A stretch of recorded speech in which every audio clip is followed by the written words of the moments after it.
اس کائنات میں سب سے افضل شخص کون ہے؟ سب سے اچھی ڈیوٹی کون سی ہے؟ سب سے سونی نوکری کون سی ہے؟ کہتے ہیں کہ فلاں نوکری بہت اچھی ہے، فلاں کاروبار بہت اچھا ہے، فلاں جگہ پیسہ بہت ہے، فلاں شعبے میں عزت بڑی ہے. لیکن آؤ حضور سے پوچھتے ہیں سب سے افضل کون ہے، سب سے اشرف کون ہے؟ تو میرے حضور نے فرمایا خیرکم من تعلم القرآن وعلمہ، تم میں سب سے افضل وہ ہے جو قرآن سیکھتا ہے اور اوروں کو سکھاتا ہے. سب سے اشرف، سب سے اچھی نوکری، سب سے اچھا کام، سب سے بہتر وظیفہ اس کا ہے جو قرآن خود بھی سیکھتا ہے اور اوروں کو بھی سکھاتا ہے. تو اس کتاب سے جڑ جاؤ، اس کتاب سے وابستگی اختیار کرو. جس رات کے دامن میں قرآن نازل ہو وہ رات تو افضل ہو، وہ رات تو 1000 مہینے سے اشرف ہو. اللہ اکبر. تو پھر مجھے بتاؤ کہ جو قرآن کو اپنی روح میں بسا لے، جو اپنے اعمال کو قرآن کی تعلیمات کے تابع کر دے، جو اپنے دنوں کو قرآن کے اجالوں میں گزارے، اپنی راتوں کو قرآن کی تلاوت میں بسر کرے، دن کی تنہائی میں اور رات کے اجالوں میں قرآن پڑھے، بتاؤ وہ کتنا اشرف ہوگا. اس لیے میرے اور آپ کے آقا و مولا نے فرمایا راتوں کی تنہائیوں میں اٹھ کے قرآن پڑھا کرو اور قرآن پڑھتے ہوئے رویا کرو، اور اگر رونا نہ آئے تو رونے کی کوشش کیا کرو. کوشش کیا کرو، رقت پیدا ہو جائے تمہیں قرآن کی تلاوت کرتے کرتے. حضرت داتا گنج بخش علی حجویری علیہ رحمہ سے ایک مرید نے کہا حضرت اگر رونے کی کوشش کریں پھر بھی رونا نہ آئے، فرمایا پھر اپنے مقدر پہ رویا کرو. تم اتنے سنگ دل ہو گئے ہو کہ تمہاری آنکھیں آنسوں کا خراج نہیں دیتی ہیں. تو اس کتاب کے ساتھ جڑ جاؤ، تعلق کو مضبوط کر لو، اور اس کتاب سے وابستگی تمہیں دنیا آخرت کی بہتری کی ضمانت فراہم کرے گی. اور یہ کتاب زندہ ہے، اس کا پیغام کبھی فرسودہ نہیں ہوا، اس کا پیغام کبھی پرانا نہیں ہوا. ہر دور کے تقاضوں سے یہ کتاب ہم آہنگ ہے، اور یہ کتاب ہر شخص کی ضرورت کی کفالت کرتی ہے.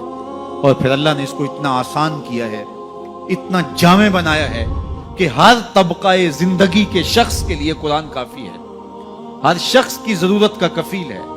اس کو ایک عام شخص پڑھے تو اس کو بھی نور ملتا ہے، ایک نقطہ بین شخص اس قرآن کا مطالعہ کرے تو اس کو بھی روشنی ملتی ہے، ایک فلسفی پڑھے تو محروم وہ بھی نہیں ہوتا.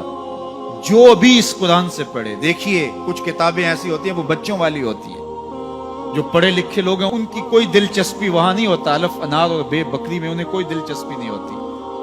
اور جو بڑی کتابیں ہیں بچوں کی سمجھ سے ورا ہوتی ہیں. لیکن یہ واحد قرآن ہے، جس طبقے کا شخص بھی پڑھے، ان پڑھ پڑھے تو اس کو بھی نور ملے. میں دیکھتا ہوں تلاوت چل رہی ہوتی ہے اور تلاوت عربی میں ہے، اور بندہ عربی جانتا نہیں ہے وہ بھی جھوم رہا ہوتا ہے، اس کو بھی حظ مل رہا ہوتا ہے. یہ کتاب ہر طبقہ زندگی کو روشنی دیتی ہے. یہ قیامت تک آنے والی انسانیت کے لیے رشد و ہدایت کا صحیفہ ہے. اس کتاب سے جڑ جانے سے بلندیاں نصیب ہوتی ہیں. جس رات کو یہ کتاب اترے وہ رات تو لیلۃ القدر کہلائے. اور جو شخص اس کتاب سے وابستہ ہو جائے اور اس کتاب کو اپنی روحوں میں سمو لے، وہ ذی قدر کیوں نہیں ہوگا، وہ عزت کا مالک کیوں نہیں ہوگا، وہ شانوں اور عظمتوں کا مالک کیوں نہیں ہوگا. تو آئیے میں اور آپ اس رات کی ان خوبصورت پہنائیوں کے اندر اور ان حسین لمحوں کے اندر کتاب اللہ کے ساتھ جڑنے کا عزم کر کے اللہ کے حضور دعا کے لیے ہاتھ پھیلائیں کہ اے اللہ ہمیں اس کتاب کے ساتھ جوڑ دے. یہ کتاب زندگی بخش ہے، اللہ پوری امت کو اس کتاب کے ساتھ جوڑ دے. اقبال کہتے ہیں فاش می گوئم آنکھ در دل مزمرست، این کتاب نیز چیزیں دیگرست. جو میرے اندر چیز چھپی ہوئی ہے اس کو کھل کے اگر بتاؤں، یہ کتاب نہیں، یہ کوئی اور ہی شے ہے.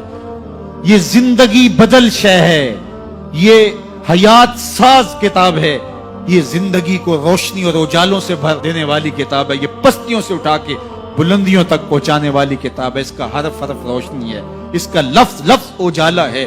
یہ زندگی کو زندگی کا حقیقی نور دینے والی کتاب ہے. اس سے جڑنے والے کبھی محروم نہیں ہوتے، سرخرو اور سربلند ہوتے ہیں.